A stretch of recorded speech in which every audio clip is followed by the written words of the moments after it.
Another day. I'm so anxious to see what God has in store today for us as we go through life. Yesterday we spoke on our way or God's way. You know, Moses did what he thought was right, turned out to be wrong. He had to flee for his life. Had he just went to God in prayer and sought God, things would have turned out different. But sometimes that's the way we are. And in a thing by Charles Stanley, there's a thing called, he's got a title of a message called The Effectiveness of God's Way. And since I spoke yesterday on about us doing things we think the way it should be done, I want to follow this up with what it says about the effectiveness of God's way. And we're going to be in Exodus chapter 3, and I'm going to read verses 11 through 14 in this verse also, in chapter 3. Yesterday I was in chapter 2, now I'm going to be in chapter 3. Reading from 11 through 14, it says, "But Moses said to God," now we know now he's gone out into the backside of the desert. He's been tending sheep. It's been 40 years since what happened in Egypt.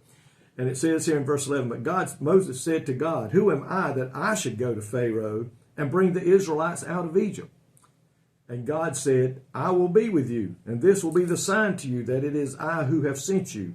When you have brought the people out of Egypt, you will worship God on this same mountain.' And then Moses said to God, 'Suppose I go to the Israelites and say to them, the God of your fathers has sent me to you, and they ask me, what is his name? Then what shall I tell them?' God said to Moses, 'I am who I am. This is what you are to say to the Israelites, I am has sent me to you.'" All of a sudden now, 40 years later, we see a different Moses. He doesn't take off running back to Egypt. I got it figured out. I know what I'm going to say when I get there.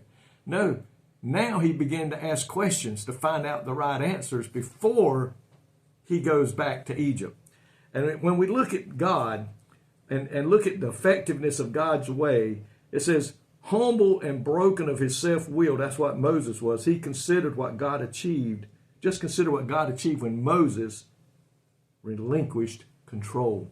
Number one, he showed what he could do through one yielded person, God did. He showed the superiority of his way by freeing an estimated 2 million people without the loss of a single Hebrew life. He sent impoverished slaves out of bondage with their captors' riches. We know the Egyptians gave them riches as they left. He demonstrated to both Israelites and the Egyptians that he alone is God of the heaven and the earth. And then he received all the glory. Our past failures never prevents God's willingness or ability to use us. God can still use us even though we have failed him many times. And he's proven that throughout the Bible with Peter and with Paul and with David and other men of God who failed in times in their life, but God still used them. In fact, our weakness is a great opportunity for the display of God's power.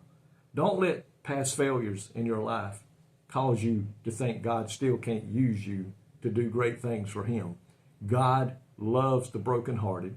God loves the ones that have surrendered complete control to him.